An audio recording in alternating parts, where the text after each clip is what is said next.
Producer Millard. Bwana mambo ni vipi mani? Bwana kama kawaida Unyamwezi. Bwana ni Unyamwezi kabisa mzee, kama unavyoniona tu mazingira na nini ile nimetulia zangu tu. Bwana umepoa sana. Bwana nimepoa Kinyamwezi mwanangu, yani ile ni show kali sana yani. Bwana nimezoea tu kukuona tu mtandaoni mwanangu, ngoma zako zina trend sana. Mara mwisho kuna goma fulani Best Nast nilingumiaga, mimi nifanya kwa Millard. Bwana ile ngoma mwanangu ilitupaga machangamoto ni mingi vibaya mno yani, lakini sema tunashukuru Mungu tukafanya hali kazi ikawa kubwa na nini hivyo linaenda mayowani mwanangu, ile tuna bless yani Mungu ile bless nini hivyo. Ndio. Mwanangu machangamoto huaga ni mambo ya kawaida, si unaelewa man. Ni kweli kabisa. Hivi mnapitia changamoto gani kwa nyinyi maproducer kwenye kazi zenu? Si changamoto tunapitiaga ni nyingi vibaya. Nyingi sana. Tanzania anakuja pale afa anaanza tetemekeana nini yani, unakuta mnaanza kufanya kazi mbaya inabidi mfute mrudie. Hii kitu waga inazingua mzee, sio mchezo. Au unakuta umeshafanya project vizuri afu ndio unakata. Aisee kitu mbaya mno. Hivi amwagi na vitu tuseme labda vya kusupport ili hata umeme unapokata vile vina save. Yeye hakunaga au ndo hizi mnatumiaga PC?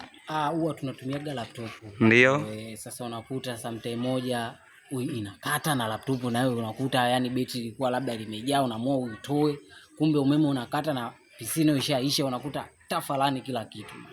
Kwa nini kuniambia hapa ndipo mazingira ya studio au ni mtaani tu hapa? Bwana hapa ndo studio mwanangu, kama unavyoona studio ndio pale mwanangu, yani ni show yani ukija hapa yani lazima upate bonge la ngoma yani bonge la kazi yani kazi kweli, unaelewa? Ni kweli. Kwa hiyo mitandao ya kijamii watu wanakupataje ile Millard? Anapatikana kwa Millard TZ, Millard Mtanzania, so unaweza tafuta Millard Studio. Ndio. Bwana kila kitu unaweza kukipata pale maana. Au vile producer Millard YouTube mimi yani ni shega. Wazee wa singeli wanaelewa mani, wazee wa bongo flavor ni hatari kinyama, si unaelewa?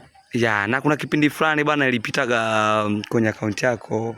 Pia niliona ile promo kwamba ulitoa offer ya wasanii kwa mwenye 30 unafanyia kazi. Je, ile offer imeisha bado ipo? Bwana ile offer bado ipo vile lakini ina vigezo vyake, ila kwa asilimia kubwa sasa hivi tunapiga ngoma moja shilingi 50,000 sasa hivi. Lakini pia vile tunaliofa mwanangu yani hatari, unalipa 1,500,000 afisa tunakupiga mpaka video yani. Audio mpaka video yani bonge la offers, unaelewa? Kwa hiyo wasanii kazi kwao. Bwana wasanii kazi ni kwao yani. Tunatisha vibaya mno. Ila pia kwanza nashukuru kwa muda wako. Najua hapa wewe ndo na maproject maana ngoma zako zina trend sana mtandaoni. Bwana ni nyingi. Na unapata changamoto gani au ugumu gani kufanya ngoma na mastaa? Bwana wakubwa? Mimi naweza kusema kwamba sina changamoto ya style yoyote. Ndio. Kwa sababu changamoto yangu ilikuwaga ni iliondolewaga na msanii huyu mmoja. Bwana nilipofanyaga kazi na 20% nikasema wasanii wote ni wadogo kwangu. Kama unavyoelewa 20% ndio msanii mkubwa kupita wasanii wote hapa Tanzania. Ni kweli. Kwa sababu hata Diamond ni msanii mdogo mbele ya 20. Kwa hiyo ni kwamba sinaga changamoto. Bwana wewe kama ni msanii unajikubali, njoo kwa Millard Studio tunapiga bonge la kazi nini. Tupo na producer Mazo pia mazingira anapiga singeli vibaya isee, yani unaweza changanyikiwa, so unaelewa maana. Nampataga maana nazisikia nazi kazi zake mtaani huko. Nashukuru sana. Kwa hiyo kwa mawasiliano au tutaweka sisi namba zako kwenye interview yako.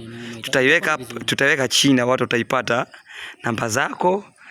Watu wafanye business na wewe maana Millard sasa uko juu, ila bwana noma mzee, kama unavyoona yani makazi nini tunapambana kila kukicha hivyo yani tunataka tufanye maproject makali na nini. Bwana wewe kama kiwango chako kidogo msanii bwana, mimi nakuita njoo studio mzee tupige bonge la kazi, si unaelewa? Ndio. Yani inakuwa ni shega man. Naona mazingira studio yako vizuri sana. Bwana unaona kama ile pale ile bwana yule binku bwana nini pale mazingira kama nini. Ndio. Baridi.